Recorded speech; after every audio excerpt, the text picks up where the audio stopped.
As I got older, I found it more difficult to deal with my full-sized garden and actually replanted the whole thing as grass. Kind of gave up gardening, but then I thought about raised bed gardens, and quite a few years ago now, I installed one that was produced by Natural Yards, a company in Ashland, Oregon, and they provide modular raised gardens in all sorts of configurations, customizable, all sorts of different shapes, made out of cedar wood. It resists rot pretty well, and the price is good, and they're good people to work with. And I was very successfully dealing with a small garden that just catered to my own needs. A key feature of mine is that it's tall enough that I don't have to bend over to weed it or plant it or harvest it. I can just stand next to it, and only with the slightest stoop I can reach everything. And however, time takes its toll, and I was having a few issues with the old garden. There was some bowing of the wood, one of the joints cracked. Some other ones were starting to look like they might let go in the next year or so. And I could have bracketed it. Natural Yards offered to replace any damaged pieces, but I opted to replace the whole wooden assembly with new wood. Figured if I'm going to do the work, I would do the whole thing over again, that I can get many more years out of the new one. And so I went that route, and this video shows, it's sort of a slideshow of the steps I went through. The thing that makes this interesting, perhaps, is that I did it in early May of 2017, and the soil was at just the right consistency after sitting all winter, where it was pretty well packed.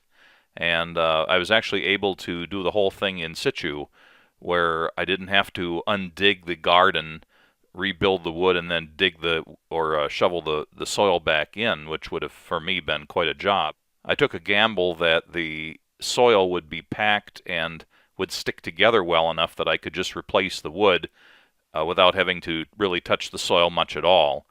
And so that hopefully this might be of use to other people who are in the same situation. The new kit came with a stack of pre-cut and pre-drilled cedar boards, and the biggest job, really, apart from the risk of having to do some digging, was just lugging them the considerable distance to the back of my fairly deep property to get them in position. There's also a set of aluminum crossbars and a set of aluminum pins for the corners and the middles of the longer sides. I began by carefully lifting up the top level of boards.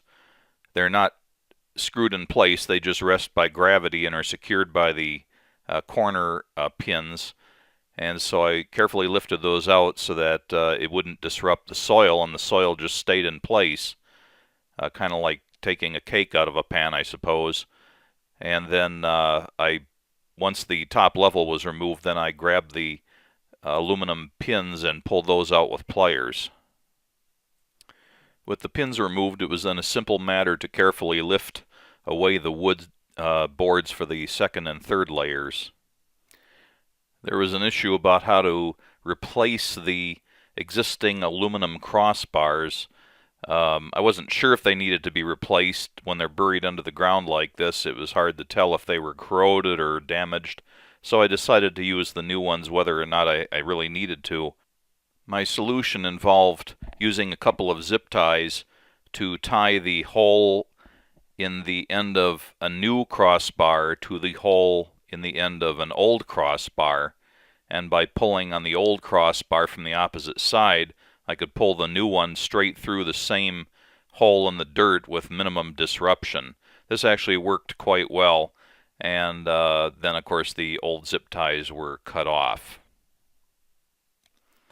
Upon inspection of the old crossbars, it became clear that they weren't damaged in any way, and they weren't corroded either. They actually were in excellent condition, and I needn't have pulled them through, but my method still works in case you're in the same situation and decide you do need to pull them out. So now I have this big block of dirt sticking up from the yard, and I just trimmed along the bottom with a weed whacker so the grass along the edge wouldn't get in the way of putting the new boards in. And I also kind of scraped out the bed for them with the edge of a crowbar to make sure there was no debris that would prevent them from sitting flat. And then just built up the first layer, put in the pins. And by the way, since I was building this with the dirt in place, I had to take into account that the old one had bowed out a little bit, and that's why I had scraped the walls, as you can see in this first picture, with the edge of a garden spade, just pushing down along the edge and trimming just a little bit of dirt off all four faces so that it wouldn't be pushing out on the new boards as I try to install them.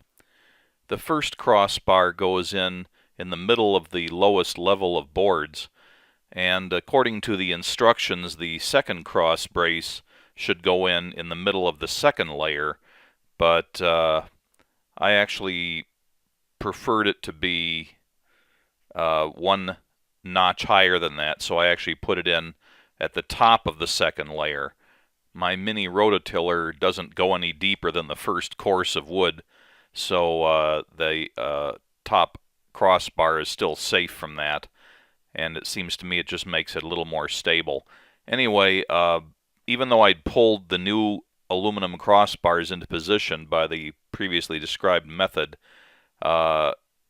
it's impossible to assemble the entire 3 layers of wood with the pins in place and still get that upper crossbar in there. Something has to give, and I couldn't afford to pull the pins out because then the walls would bow out again and I'd probably never get them back in.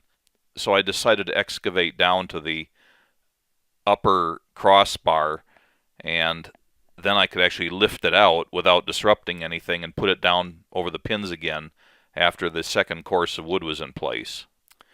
Then it was a simple matter just to put on the remaining level of wood as shown in these pictures. I did pack a little bit of dirt around the base to make up for where I'd scraped some out, and I found that one side was sagging a little bit, so I crowbarred it up and packed some more dirt under it to make it level again. Since I'd built my original raised garden, Natural Yards has changed the design slightly to add a trim pack option, which I took on this reorder.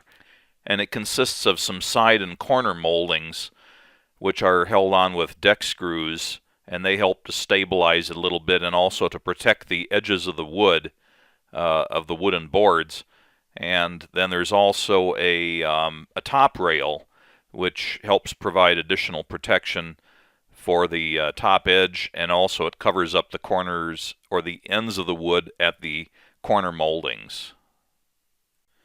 I found the top rail to be just a little tricky to put together without help, just because it goes together with dowel pins going into pre-drilled holes, and those have to be put in, and then the pieces knocked together by tapping them with a hammer.